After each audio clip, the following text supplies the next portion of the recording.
감히 신입 직원 주제에 네 따위가 나한테 말대꾸를 해게 하죠.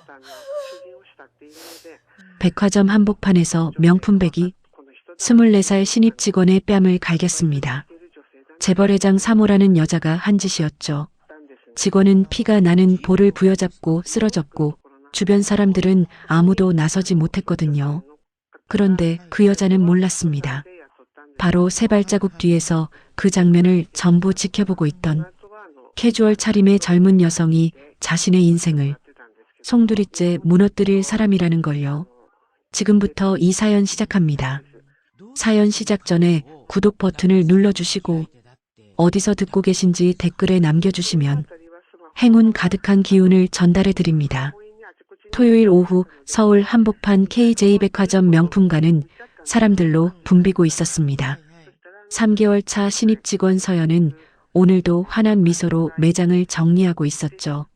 지방에서 올라와 혼자 자취하며 버티는 생활이 쉽지는 않았지만 백화점 정직원이 됐다는 사실 하나로 매일 아침 힘을 내고 있었거든요.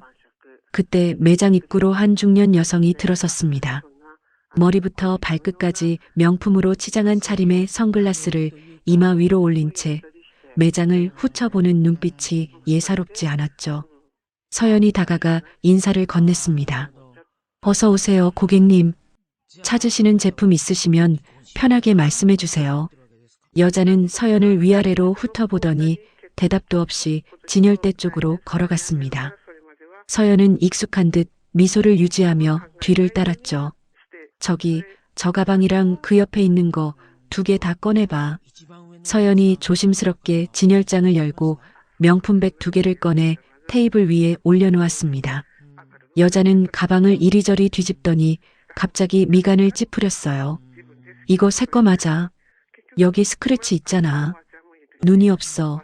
이런 걸 진열해놔. 서연이 재빨리 확인했지만 어디에도 흠집은 보이지 않았습니다. 조심스럽게 입을 열었죠. 고객님, 제가 확인해보니 스크래치는 없는 것 같습니다만. 그 한마디가 화근이었습니다. 여자의 얼굴이 순식간에 일그러졌거든요. 뭐라고? 내 눈에 보이는데 없다고. 감히 손님한테 거짓말이라는 거야. 내가 누군지 알아. 나는 KJ그룹 회장 3호야. 매장 안의 공기가 얼어붙었습니다. KJ그룹이면 이 백화점의 모기업이었으니까요. 직원들의 시선이 일제히 서연에게 쏠렸고 서연의 얼굴에서 핏기가 빠져나갔습니다.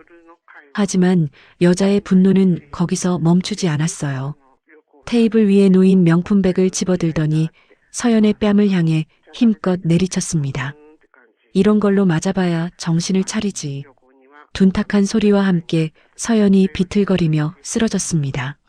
금속 장식이 볼을 스치면서 피가 흘러내렸죠. 매장에 있던 고객들이 비명을 질렀고 직원들은 얼어붙은 듯 제자리에 서 있었습니다.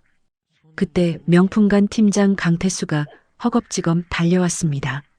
15년 경력의 베테랑이었지만 회장 3호라는 4글자 앞에서는 한없이 작아지는 사람이었죠. 그는 쓰러진 서연을 일으키기는커녕 오히려 다그쳤습니다. 한서연, 너 지금 뭐 하는 거야? 사모님께 당장 무릎 꿇고 사과 안 해. 서연은 피가 흐르는 볼을 손으로 누른 채 팀장을 올려다봤습니다. 눈에 눈물이 고여 있었지만 입술을 꽉 깨물고 있었죠. 무릎 꿇어. 안 그러면 내일부터 출근 안 해도 돼. 알겠어. 여자가 서연을 내려다보며 팔짱을 꼈습니다. 승리자의 표정이었어요. 서연이 떨리는 무릎으로 천천히 바닥에 내려앉았습니다. 매장 안에 있던 모든 사람이 고개를 돌렸지만 아무도 나서지 못했죠. 바로 그 순간이었습니다. 진열대 뒤쪽에서 쇼핑백을 내려놓는 소리가 났어요. 청바지에 흰 셔츠, 화장기 없는 얼굴의 젊은 여성 하나가 천천히 걸어 나왔습니다.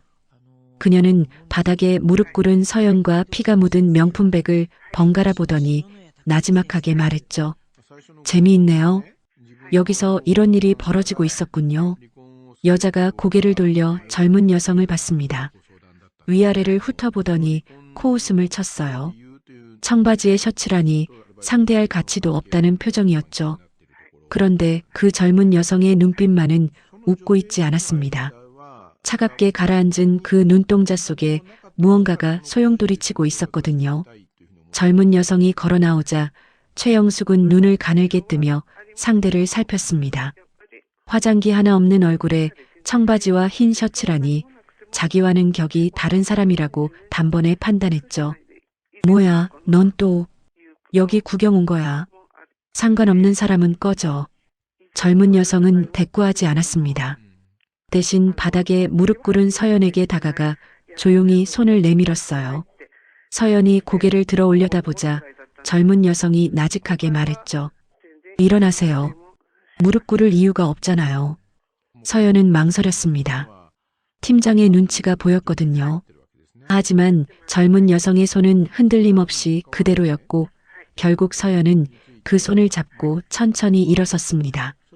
최영숙의 얼굴이 벌겋게 달아올랐어요. 자기 앞에서 감히 직원을 일으켜 세우다니 자존심이 허락하지 않았죠. 야, 너 지금 뭐 하는 짓이야? 내가 무릎 꿇으라고 했는데 누가 일으키래? 젊은 여성이 그제야 최영숙을 정면으로 바라봤습니다. 아까와는 다른 눈빛이었어요. 온기가 사라지고 차가운 무언가만 남아있었죠. 고객이 직원을 때린 건 폭행이에요. CCTV도 다 찍혔을 텐데 이대로 괜찮으시겠어요? 최영숙은 코웃음을 쳤습니다. CCTV가 뭐 어떻다는 건지, 이 백화점이 누구 건데 그따위 소리를 하는 건지 이해할 수 없다는 표정이었거든요. 웃기고 있네. 이 백화점이 우리 집 거야. 내 남편이 KJ그룹 회장인데 CCTV를 누가 가져다 쓰겠어. 네가 걱정할 일이 아니니까 썩 나가. 강태수 팀장도 거들었습니다. 이 상황이 빨리 마무리되기를 바라는 눈치였어요. 손님, 이건 저희 내부 문제입니다. 불편하시겠지만 다른 매장 이용해 주시죠. 젊은 여성은 강태수를 한번 쳐다봤습니다. 그리고 아무 말 없이 주머니에서 휴대폰을 꺼냈어요. 번호 하나를 누르더니 창 밖을 바라보며 통화를 시작했죠. 네, 접니다. 명품관 3층이요. 지금 바로 내려와 주세요. 통화는 10초도 걸리지 않았습니다. 젊은 여성은 전화를 끊고 다시 서연 곁에 섰어요. 마치 누군가를 기다리는 것처럼 여유로운 자세였죠. 최영숙이 비아냥거렸습니다. 뭐야, 누구 불렀어? 경찰이라도 부른 거야. 불러봐. 경찰이 와도 내 편이니까. 젊은 여성은 대답하지 않았습니다. 그저 서연의 볼에 흐른 피를 자기 손수건으로 조심스럽게 닦아주고 있었어요. 서연이 놀란 눈으로 올려다봤지만 젊은 여성은 부드럽게 미소만 지었죠. 매장 안에는 묘한 긴장감이 흐르고 있었습니다. 최영숙은 여전히 자신만만했고 강태수는 불안한 기색을 감추지 못했어요. 그리고 서연은 자기를 감싸주는 이 낯선 여성이 누구인지 전혀 알 수 없었습니다. 엘리베이터 층수 표시등이 움직이기 시작했습니다. 누군가가 내려오고 있었어요. 젊은 여성만이 그 숫자를 조용히 지켜보고 있었죠. 엘리베이터 문이 열렸습니다. 정장 차림의 남성 4명이 일렬로 걸어 나왔어요.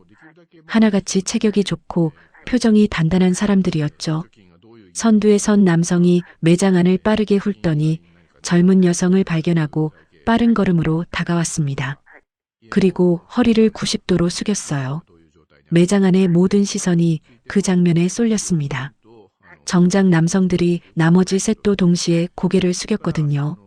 마치 군인들이 상관에게 경례하는 것처럼 일사불란한 동작이었죠. 최영숙의 눈이 커졌습니다. 저 남자들이 누구한테 인사를 하는 건지 순간 이해가 되지 않았어요. 고개를 돌려 젊은 여성을 다시 봤죠. 청바지에 흰 셔츠, 화장기 없는 얼굴. 아무리 봐도 평범한 사람인데 이 상황이 납득이 가지 않았습니다. 뭐야, 저 사람들은 또 뭐야? 강태수 팀장은 달랐습니다. 정장 남성들의 옷깃에 박힌 배지를 보는 순간 다리에 힘이 빠졌거든요. KJ그룹 본사 임원 배지였습니다. 15년간 백화점에서 근무하면서 저 배지를 달고 다니는 사람들이 어떤 급인지 누구보다 잘 알고 있었죠. 선두에 섰던 남성이 입을 열었습니다. 부회장님, 연락받고 바로 내려왔습니다. 무슨 일이십니까? 부회장이라는 단어가 매장 안에 울려 퍼졌어요. 직원들 사이에서 웅성거리는 소리가 터져 나왔습니다.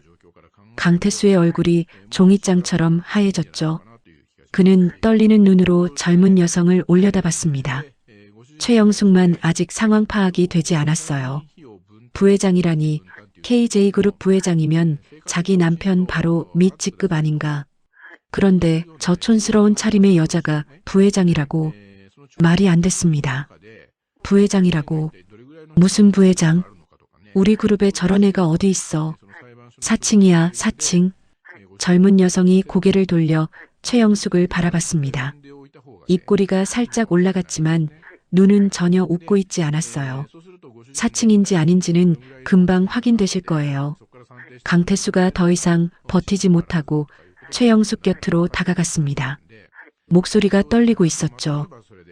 사모님, 잠깐만요. 저 배지가 본사 임원 배지입니다. 진짜 본사에서 내려온 사람들이에요. 최영숙의 자신감에 처음으로 금이 갔습니다. 하지만 인정할 수 없었어요. 남편에게 부회장급 여자가 있다는 얘기는 들어본 적이 없었거든요. 그녀는 떨리는 손으로 자기 휴대폰을 꺼내 남편에게 전화를 걸었습니다. 신호가 갔지만 받지 않았어요. 2번, 3번, 4번. 계속 불통이었죠. 매장 안의 공기가 점점 무거워지고 있었습니다. 정작 남성들은 젊은 여성 뒤에 도열해 있었고 직원들은 숨소리조차 죽이고 있었어요. 서연은 자신을 감싸준 이 여성이 진짜 부회장이라는 사실에 심장이 멈추는 기분이었죠. 그리고 젊은 여성의 시선은 여전히 최영숙에게 고정되어 있었습니다. 마치 다음 수를 기다리는 체스 선수처럼 차분하고 냉정한 눈빛이었거든요. 최영숙은 5번째로 남편에게 전화를 걸었습니다. 이번에도 불통이었죠. 손끝이 떨리기 시작했어요. 하지만 지금 이 자리에서 무너질 수는 없었습니다. 회장 3호라는 체면이 있었거든요. 이봐, 부회장이든 뭐든 난 이 그룹 회장 아내야. 내 남편한테 전화 한 통이면 너 정도는 당장 잘라. 젊은 여성이 조용히 한 발짝 앞으로 나섰습니다. 그리고 최영숙의 눈을 똑바로 들여다보며 입을 열었어요. 전화가 안 되시는 것 같은데 제가 대신 연결해 드릴까요? 최영숙의 눈꺼풀이 파르르 떨렸습니다. 뭔가 이상했어요. 부회장이라는 여자가 자기 남편에게 전화를 연결해 주겠다니 도대체 무슨 관계라는 건지 머릿속이 복잡해졌죠. 닥쳐. 내가 무슨 수로 우리 남편한테 전화를 해. 허세도 작작 부려. 젊은 여성은 아무 말 없이 자기 휴대폰을 들어 화면을 보여줬습니다. 연락처 목록 맨 위에 박정호라는 이름이 찍혀 있었어요. 최영숙의 얼굴에서 혈색이 빠져나갔습니다. 강태수가 옆에서 식은땀을 흘리고 있었습니다. 상황이 어떻게 돌아가는지 감을 잡기 시작한 거죠. KJ그룹 부회장이면서 회장과 직통 연락이 되는 젊은 여성이라니 그룹 내부에서 소문으로만 떠돌던 인물이 떠올랐거든요. 해외에서 경영 수업을 받고 최근 귀국한 회장의 외동딸. 이름은 알려지지 않았고 얼굴을 아는 사람도 거의 없다는 존재. 강태수의 등줄기에 찬물이 흘러내렸습니다. 젊은 여성이 통화 버튼을 눌렀어요. 단 2번 만에 상대가 전화를 받았습니다. 최영숙이 5번을 걸어도 받지 않던 그 번호가 이 여자 전화에는 2번 만에 연결된 거죠. 아버지, 저예요. 지금 명품관 3층인데 잠깐 통화 가능하세요. 아버지라는 한마디에 매장이 정적에 빠졌습니다. 강태수의 무릎이 꺾이듯 접혔고 직원들 사이에서 헉하는 소리가 터져나왔어요. 최영숙만이 그 의미를 곧바로 이해하지 못했습니다. 머릿속에서 퍼즐 조각을 맞추고 있었죠. 부회장, 박정호와 직통 연락, 아버지라는 호칭. 3개의 조각이 하나로 맞춰지는 순간 최영숙의 2 눈이 공포로 커졌어요. 설마 내가 우리 남편이 말을 끝맺지 못했습니다. 입술이 파르르 떨렸고 자신만만하던 표정이 산산조각 나고 있었거든요. 명품으로 치장한 겉모습 아래 감춰져 있던 불안과 초라함이 한꺼번에 드러나는 순간이었죠.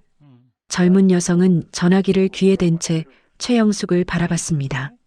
눈빛에 분노도 조롱도 없었어요. 오히려 연민에 가까운 무언가가 스치고 지나갔죠. 하지만 그것은 찰나였습니다. 젊은 여성이 전화기 너머로 말을 이었거든요. 아버지, 지금 명품관에서 직원 폭행 사건이 있었어요. 가해자가 본인을 KJ그룹 회장 3호라고 밝혔고요. 전화기 너머에서 긴 침묵이 흘렀습니다.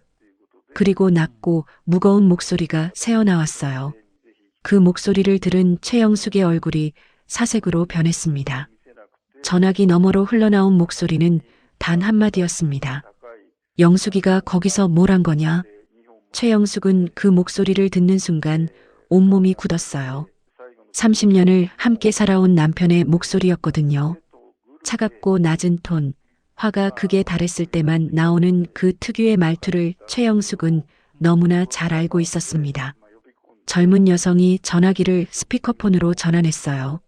매장 안에 회장의 목소리가 울려 퍼졌죠. 지혜야, 상황을 정리해라. 내가 15분 안에 도착한다. 지혜라는 이름이 공개되는 순간이었습니다. 하지만 최영숙에게 그 이름은 처음 듣는 것이었어요. 남편이 전처 사이에서 딸을 낳았다는 사실은 알고 있었지만 그 아이가 어린 때 미국으로 건너갔다는 것 외에는 아무것도 몰랐거든요. 얼굴도 이름도 지금 무엇을 하고 있는지도요. 그런 존재가 지금 자기 눈앞에 서 있었습니다. 게다가 부회장이라는 직함까지 달고서요.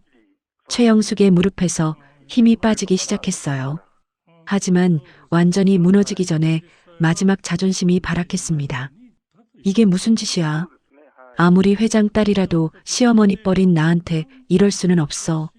지혜가 전화를 끊고 천천히 고개를 돌렸습니다.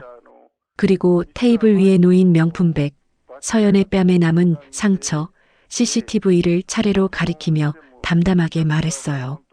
시어머니라고 하셨죠. 저는 오늘 처음 뵙는데요.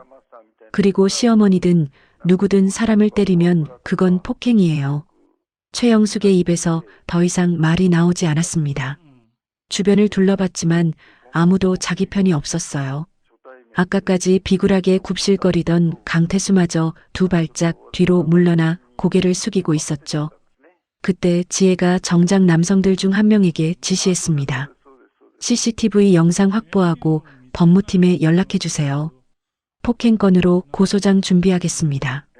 정작 남성이 즉시 전화를 걸기 시작했어요. 법무팀이라는 단어에 최영숙의 얼굴이 흑빛으로 변했습니다. 고소장이라니 재벌 회장 3호가 백화점 직원 폭행으로 고소를 당하면 어떻게 되는 건지 상상만으로도 아찔했거든요. 잠깐만. 그건 내가 좀 흥분해서 그랬어. 고소까지 할 필요는 없잖아. 태도가 돌변했습니다. 목소리에서 위엄이 사라지고 초조함이 묻어났어요. 하지만 지혜는 표정 하나 바꾸지 않았죠. 흥분해서 사람을 때려도 되는 건가요? 한마디에 최영숙이 입을 다물었습니다. 매장 바닥에 떨어진 명품백의 금속 장식에 서연의 피가 아직 묻어 있었어요. 그 붉은 자국이 최영숙의 변명을 모조리 무색하게 만들고 있었죠. 서연은 지혜 뒤에 서서 이 모든 상황을 지켜보고 있었습니다. 아까까지 자기를 짓밟던 여자가 점점 작아지고 있었어요. 아직 실감이 나지 않았지만 분명한 건 하나 있었죠. 이 낯선 여성이 아니었다면 오늘 자기는 그대로 무릎 꿇은 채 끝이 났을 거라는 사실이었습니다. 정확히 15분이 지났을 때 엘리베이터 문이 다시 열렸습니다. 이번에는 분위기가 완전히 달랐어요. 검은 정장에 이어피스를 꽂은 경호원 6명이 먼저 내렸고 그 뒤를 이어 은발의 남성 한 명이 천천히 걸어 나왔죠. 매장 안의 공기가 순간적으로 바뀌었습니다. 직원들이 자동으로 허리를 숙였고 정장 남성들도 한층 더 자세를 낮췄어요. KJ그룹 박정우 회장이었거든요. 최영숙은 남편의 얼굴을 보는 순간 다리가 풀렸습니다. 30년 결혼 생활 동안 저 표정을 본 적은 딱 2번이었어요. 한 번은 계열사 횡령 사건이 터졌을 때, 또 한 번은 대외적으로 그룹 이미지에 치명적인 사고가 발생했을 때였죠. 두 번 다 관련자들이 하루아침에 사라졌습니다. 여보. 박정우 회장은 아내의 부름에 대답하지 않았어요. 시선이 먼저 향한 곳은 서연이었습니다. 볼에 남은 상처와 핏자국을 확인한 회장의 눈썹이 미세하게 움직였죠. 그리고 바닥에 떨어진 명품백에 금속 장식에 묻은 피를 봤습니다. 지혜가 아버지에게 다가가 조용히 상황을 보고했어요. 사모님이 직원분을 명품백으로 때렸습니다. CCTV 영상은 확보했고 목격자도 다수 있어요. 박정우 회장이 고개를 끄덕였습니다. 그리고 처음으로 최영숙을 바라봤어요. 차갑다는 표현으로는 부족한 눈빛이었죠. 경멸에 가까웠습니다. 영숙 씨. 한마디에 최영숙의 어깨가 움츠러들었어요. 내가 그동안 밖에서 무슨 짓을 하고 다니는지 알고 있었소. 증거가 없어서 참은 게 아니라 당신 체면을 생각해서 참은 거였어. 최영숙의 눈에서 눈물이 흘러내리기 시작했습니다. 하지만 박정우 회장의 표정에는 변화가 없었어요. 근데 오늘은 선을 넘었소. 우리 백화점에서 우리 직원을 내 이름 팔아가면서 회장이 경호원 뒤에 서 있던 안경 쓴 남성에게 고개를 돌렸습니다. 그룹 법무팀장이었죠.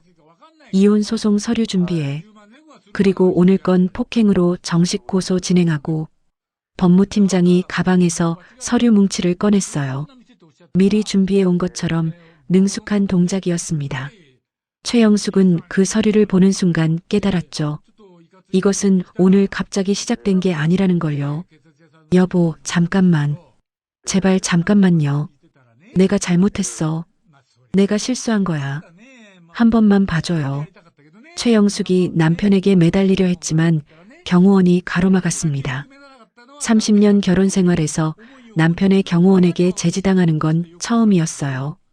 그 순간 최영숙은 자기가 어떤 위치에 놓인 건지 비로소 실감했습니다. 회장 3호라는 타이틀이 벗겨지고 나면 자기에게 남는 게 아무것도 없다는 사실을요. 박정우 회장이 서연에게 다가갔습니다. 경호원들이 길을 열었고 지혜가 서연의 어깨를 가볍게 두드리며 괜찮다는 눈빛을 보냈어요. 서연은 재벌 회장이 자기 앞에 서 있다는 사실에 숨이 막혔죠. 이름이 뭐요? 한서연입니다. 회장이 서연의 볼에 남은 상처를 보더니 고개를 돌려 법무팀장에게 말했습니다. 치료비, 정신적 피해 보상, 전부 법무팀에서 처리해. 금액은 한서연 씨가 납득할 수 있을 만큼으로. 그리고 다시 서연을 바라봤어요. 내 아내가 한 짓에 대해 사과드리오. 이 백화점의 책임자로서, 그리고 그 사람의 남편으로서. 62살 재벌 회장이 24살 신입 직원에게 고개를 숙인 겁니다.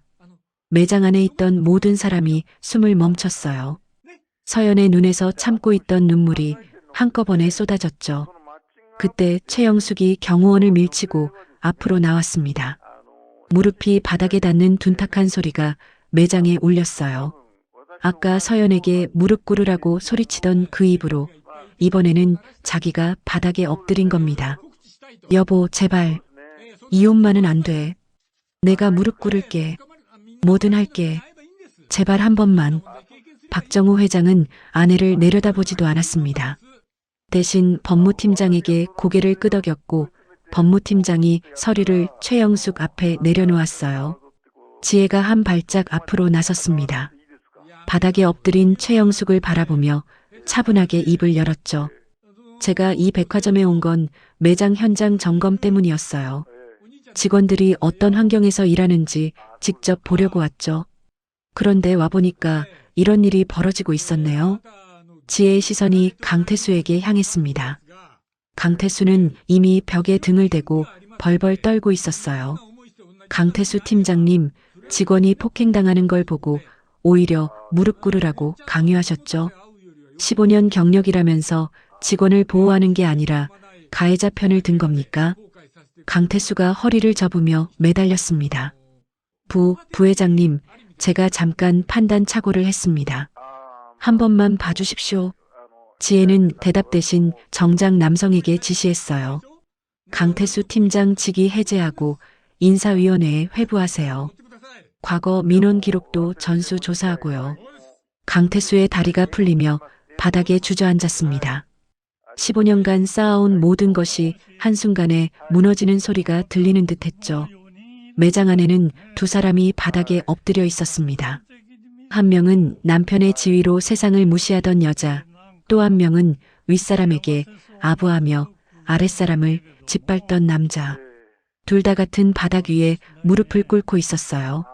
서연은 그 모습을 말없이 지켜보고 있었습니다. 1시간 전만 해도 자기가 꿇었던 그 자리에 지금은 자기를 짓밟던 사람들이 엎드려 있었거든요. 박정우 회장이 마지막으로 최영숙을 바라봤습니다. 바닥에 엎드려 울고 있는 아내의 모습에서 30년 전 결혼식 날의 모습은 찾을 수가 없었죠.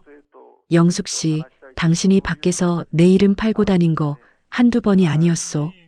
식당에서 종업원 뺨 때린 것, 미용실에서 원장 머리채 잡은 것, 내가 모를 줄 알았어. 최영숙의 울음이 멈췄습니다. 남편이 전부 알고 있었다는 사실에 등줄기가 서늘해졌거든요. 증거는 이미 충분히 모아뒀소. 오늘 거는 마지막 방아쇠일 뿐이야. 회장이 몸을 돌려 엘리베이터 쪽으로 걸어갔습니다.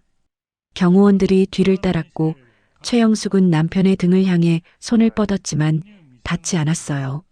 살려줘요. 나갈 곳이 없어. 제발. 회장은 멈추지 않았습니다. 엘리베이터 문이 닫히는 순간까지 한 번도 뒤를 돌아보지 않았어요. 지혜가 서연에게 다가왔습니다. 주머니에서 명함 한 장을 꺼내 건넸어요. 한서연 씨, 오늘 정말 고생 많았어요.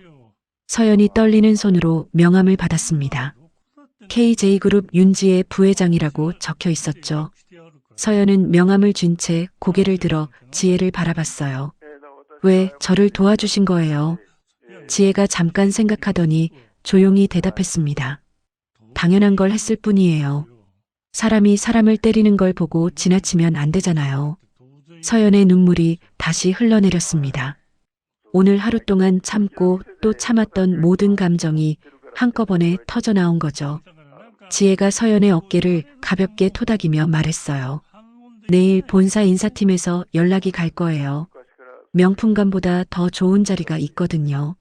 한 달 뒤 서연은 KJ그룹 본사 부회장 비서실로 발령을 받았습니다. 지혜의 추천이었죠. 시골에서 작은 식당을 운영하시는 부모님에게 전화를 걸어 좋은 소식을 전했을 때 수화기 너머로 아버지의 울음소리가 들렸어요. 강태수는 인사위원회 심의 결과 해고 처분을 받았습니다.